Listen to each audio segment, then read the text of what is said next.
Kagulat World. Buong Switzerland ang nabigla matapos maghatid ng matinding revenge win si Alexandra Alex Ala laban kay Valentina Reiser sa Ilkley Open. Hindi ito ordinaryong panalo. Ito ay pagbabalik ng isang atleta na minsang tinalo, pero ngayon ay mas matatag, mas agresibo at mas determinado. Sa score na 6-1, 6-2, pinalikan ni Ala ang dati niyang pagkatalo at ginawang gasolina para ipakita kung gaano kalayo ang inangat ng kanyang laro ngayong season. Mula pa lamang sa unang serve, ramdam ng lahat sa venue na iba ang intensyon niyang dala. Ipinakita niya ang isang bersyon ng sarili na hindi bumibitaw, hindi natatakot at hindi pumapayag na maulit ang parehong storya. Ang emosyon ng laban ay malinaw. Ito ang eksena kung saan sinagot ni Ala ang tanong na matagal nang nakabitin. Paano siya babangon mula sa masakit na pagkatalo? Ang sagot niya ay hindi salita, kundi aksyon. Sa bawat winner na itinira niya, sa bawat return na tumama sa eksaktong posisyon at sa bawat breakpoint na kanyang kinonvert, ipinakita niya kay Reiser at sa buong Swiss crowd ang isang Filipino athlete na kayang mag-adapt, mag-evolve at maghanda ng mas mabangis na bersyon ng sarili.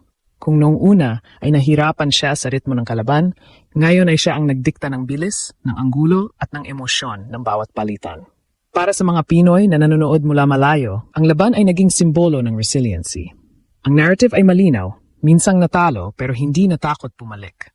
Sa Ilkley Open, ipinakita ni Ala ang maturity ng isang atleta na unti-unting kinikilala sa international circuit. Sa bawat puntos na kanyang nakuha, may kwentong sinisira, ang dating pagdududa, ang dating pangamba, ang dating inconsistency sa mabilis na surface. Sa halip, pinalitan niya ang mga iyon ng kumpiyansa, precision at presence. Tatlong bagay na hinahanap ng mga atleta bago sumabak sa mas malalaking entablado. Sa gitna ng lahat, ang pinakamalaking impact ay nanggaling sa narrative arc, mula pagkatalo tungo sa redemption.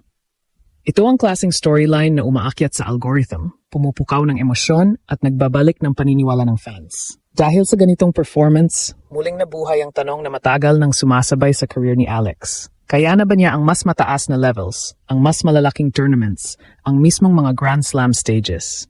Kung ang basehan ay ang lakas, composure at confidence na ipinakita niya kontra Reiser, mukhang papalapit ng papalapit ang sandaling iyon.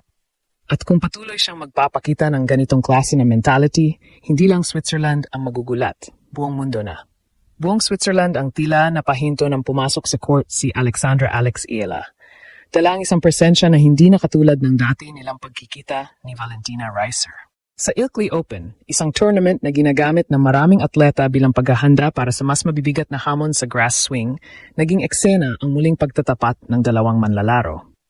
Ngunit ngayong araw, hindi na si Alex ang teenager na hirap hanapin ang tamang rhythm. Ibang bersyon ang humarap kay Reiser, isang bersyon na puno ng intensyon, disiplina at malinaw na layunin, tapusin ang kwentong iniwan ng kanilang unang laban. At dito nagsimula ang isang panalong gumulat hindi lang sa Swiss crowd, kundi sa lahat ng nagmamasid sa pag-angat ng Filipino tennis star. Sa unang rally pa lang, lumutang ang malaking pagbabago sa laro ni Alex. Hindi na siya reactive. Siya na ngayon ang nagdidikta ng takbo ng bawat palitan. Mabilis ang footwork, diretso ang mga sipa ng bola, at walang pag-aalin lang ang binibitawan ng bawat down-the-line winner na nagpa-atras kay Reiser. Halos hindi makahanap ng comfort zone ang Swiss player dahil sa agresibong return patterns ni Alex na agad bumabasag sa serve ni Reiser. Kung dati ay pinapahaba niya ang rallies para maghanap ng teaming, ngayon ay siya mismo ang lumilikha ng teaming. Siya ang nagbibigay ng challenge. Siya ang pilit na nagbubukas ng court. At sa bawat pagkakamali ng kalaban, sinasalubong niya ito ng precision na halatang pinag-aralan. Isa sa mga pinakakapansin-pansin ay ang maturity sa decision-making. Alam ni Alex kung kailan titira ng power shot, kailan mag-adjust ng spin, at kailan magpapakawala ng slice para guluhin ang teaming ni Reiser. Ang ganitong klase ng composure ay hindi basta nakukuha sa training.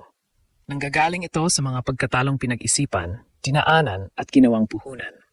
At dahil tinalo siya ni Reiser noong nakaraang encounter, malinaw na ginamit ni Alex ang karanasang iyon bilang blueprint. Pinag-aralan niya ang tendencies, ang positioning at ang defensive habits ng Swiss player at noong muling nagharap sila, parang may nakabantay na metronome sa likod niya. Every movement calculated, every shot calibrated. Habang lumalaki ang lamang sa scoreboard, ramdam ang shift sa arena. Ang mga unang ingay ng crowd ay naging tahimik na pagtingin at ang pagtingin ay napalitan ng pagtanggap. May nangyayaring espesyal sa court. At sa loob ni Alex, may nangyayaring mas malalim. Ang pagputok ng kumpiyansang minsang nabasag, ngayon ay nabubuo muli sa tamang paraan.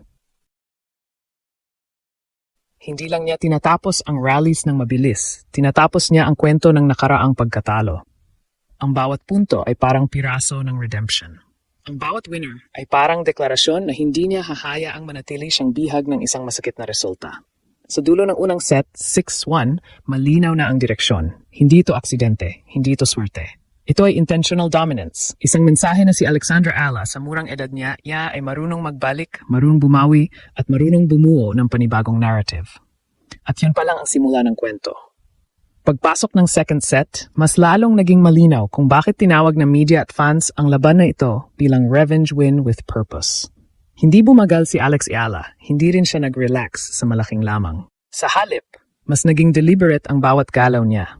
Parang atleta na alam na nasa kanya ang momentum at ayaw ibigay kahit isang pulgada.